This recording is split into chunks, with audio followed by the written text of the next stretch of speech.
I think that the biggest thing that's going to have a large impact is that in the past there's always been incentive programs and different technologies that have been kind of promoted as individual solutions, and there's not really a whole lot of crosstalk between different groups. So what I'm seeing now is that a lot of groups, both state and semi-state entities, but also a lot of private organizations, are starting to look at comprehensive energy conservation solutions sort of more as a suite of different solutions for the multifamily properties. And so, for example, with NYSERDA, we are working on CHP, but we recognize that as part of a cogeneration system that goes into a multifamily property, there's a lot of other steps that should go into that to make sure that the multifamily property is getting the most performance for their money.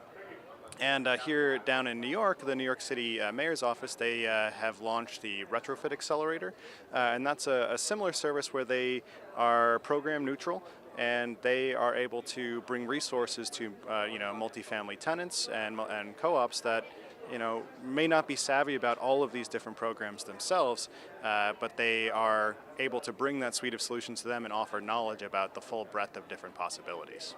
The biggest thing that I see on the environment for multifamily buildings when it comes to energy cost savings is just the concept of evaluating the buildings to see where those cost savings are.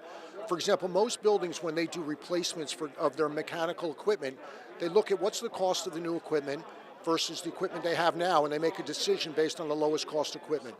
More and more buildings these days are looking at what's called life cycle costs, where they not only take into account the cost of the equipment, but actually the cost of the energy that equipment uses.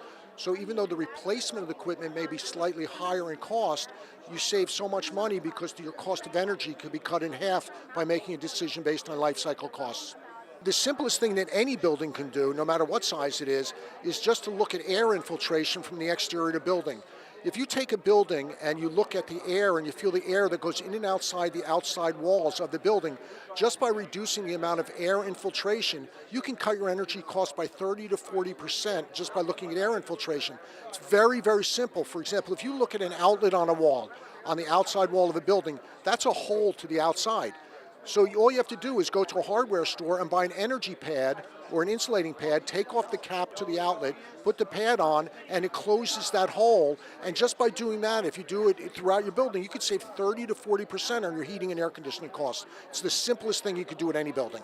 The other thing you have to keep in mind is that there are huge incentives out there for doing this type of work. You have NYSERDA, and there are many, many incentives for any time you replace the equipment to not only get more efficiency and save money on your energy, but also to pay for the cost of the equipment. The biggest development that we see coming in the future is going to be energy conservation. We're going to see more and more facilities adding cogeneration or some sort of energy conservation measure that will reduce their electric consumption, increase their efficiency, reduce their CO2 emissions, become a greener facility. And along with that, the state of New York is going to start promoting this technology. They're already promoting it right now, but the financial benefits, they're going to be putting about 40% of the installed cost back to the customer.